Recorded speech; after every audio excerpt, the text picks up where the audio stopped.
જો આ મનુષ્ય જન્મ સફળ કરવો હોય તો આ તનના અહંકાર છે, કોઈના મનમાં ઘણા બધા અહંકાર, ધનના અહંકાર, થોડાક પૈસા ભેગા થયા હોય તો એનો અહંકાર, શરીર સારું હોય તો શરીરનો અહંકાર, મનમાં ઘણો બધો અહંકાર ભર્યો છે. આ બધો અહંકાર મૂકે તો આ નાવડું ભવસાગર તરે નકે તરે માન મૂકીને આવો મેદાનમાં જાણી લો જીવ કેરી જાત ગંગા સતી મૂકે છે. તો આ મનની અંદર આટલો બધો કચરો ભરાણો સંતો સમજાવે છે, છતાં સમજતો જ્ઞાનની વાતો નથી, ગોઠતી વાત, વિષય રસની વાત અને બહારની જગતની વાતો કરો તો બહુ ગમે. સત્સંગમ તો એકવાર ગધેડો, કૂતરો ને મીંદડો ત્રણે ભેગા થયા. મિત્ર હતા, પાકા નવરા હતા. ચાલો ને તાણે હવે કંઈક વાત કરો ને. ગધેડો, કૂતરો ને મીંદડો ત્રણે પાકા.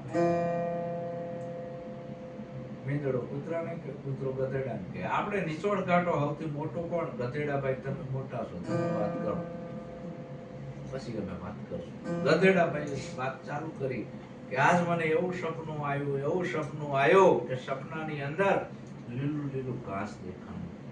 શું ખાવું ને શું ના ખાવું, હું તો ગળપથરીમાં પડ્યો. કૂતરાએ મોટું ફેરવી દીધું કે કેમ કૂતરા ભાઈ, તમારી વાત તમને ના ગમે?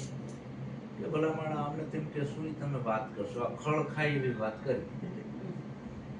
જેનો જેવો વિષય, ગધાડા ખળ ખાય એટલે એને આવું ખળનું સપનું આવ્યું. બરાબર, જે જેવા વિચાર કરે એવું સપનું આવે. ખળનું આવ્યું તો કે તમને કેવું ગમે? ગધાડા ભાઈ કૂતરાભાઈને કીધું, હે કૂતરાભાઈ તમને કેવી વાતો ગમે? કંઈક એવી વાત કરો કે આકાશમાંથી માઉસના લોચા પડ્યા, હાડકા પડ્યા, મજા આવે. તો મીંદડાએ મોટો ફેરવી નાખ્યો. કેમ મીંદડા ભાઈ, મારી વાતમાં દમ નથી? કે ઠીક છે 50%, 100% તો નહીં. કે કેમ? કે કંઈક એવી વાત કરો ને કે આકાશમાંથી ઉંદરડાનો વરસાદ થયો. નાના મોટા ઉંદેડાનું ઉંદેડ્યું તો મીંદડાને ખાવાની મજા આવે. મીંદડાનો ખોરાક શું છે? ઉંદેડા. કૂતરા માંસ મટન ખાય, ગધાડા છે આ લીલું લીલું ઘાસ ખાય, એનો ઈ છે. બરાબર, હવના ઢાળું લઈ ગયા. બરાબર, એને એ વિષય લાગુ પડેલા છે, એ વિષય ઉપર જાય છે. એટલે એને આ જ્ઞાનની વાતો નથી ગમતી. વાલી લાગે આવા વિષય રસની વાત, કરજે સરવાળો તારા કર્મનો. હવે આ બધું માણસ બગડી ગયો, પછી કોઈનું માનતો નથી. દુર્યોધનને ઘણો સમજાયો કૃષ્ણ પરમાત્માએ કે હે દુર્યોધન, આટલું બધું તારી જોડે છે, આ 5 પાંડવોને એક 5 ગામ આપી દે, વધારે નહીં. ભયની અણી જેટલું આપવું નહીં. કૃષ્ણ પરમાત્મા જેવા સમજાવવા જ્યાં દુર્યોધનને, દુર્યોધન માન્યો નહીં. અંતે વિનાશ થયો. વિજય કોનો થયો? 5 પાંડવ. ઇતિહાસના ચોપડે 5 પાંડવના નામ છે. એની જીત થઈ. શું કામ? એ સત્યના પક્ષમાં હતા. ભલે 13 વર્ષ વનવાસ પુણ્ય ભોગવ્યો, પણ સત્યનો પક્ષ હતો. સત્ય છે એ નાવ ડોલે ખરી પણ ડૂબતી નથી. એમાં અસત્યની નાવ ડૂબી જાય, તળિયે બેહી જાય છે, ડૂબી જાય. એમ આપણે તો સત્યની નાવમાં બેઠા છીએ, સદગુરુની નાવમાં બેઠા છીએ. આપણી નાવડી બધી ડૂબવાની નથી. તો આપણે આ બધી ખોટી વાતોનો ત્યાગ કરવાનો, અને સદગુરુએ જે વાત આપણને સમજાવી છે એમાં રહેવાનું છે. સદગુરુએ આપણાને પોતાનું નિજ સ્વરૂપ સમજાવ્યું છે, એમાં આપણી સુરતા રાખવાની છે. પણ આ જીવને ગમતો નથી કે અવળી વાતો અવળી લાગતી અવળી વાતો અવળી લાગતી પૂર્વે નાનડા પુના પાપજો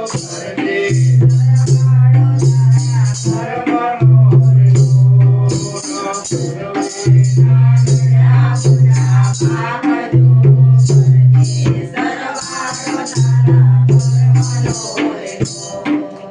પૂર્વેના પાપ છે. અવળી વાતો એને હવળી લાગે છે, મગજમાં સત્ય વાત ઉતરતી નથી. શું કામ? પૂર્વેના નડ્યા ભૂડા. આ ખોટા કર્મોનો ગંજ ખડકાઈ ગયો છે.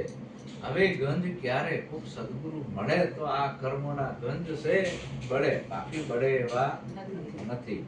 પણ નથી માનતો આ અજીબ છેલ્લે પસ્તાવો કરે છે પછી હો. કે જૂઠા જંજાળમાં કાઢી જિંદગી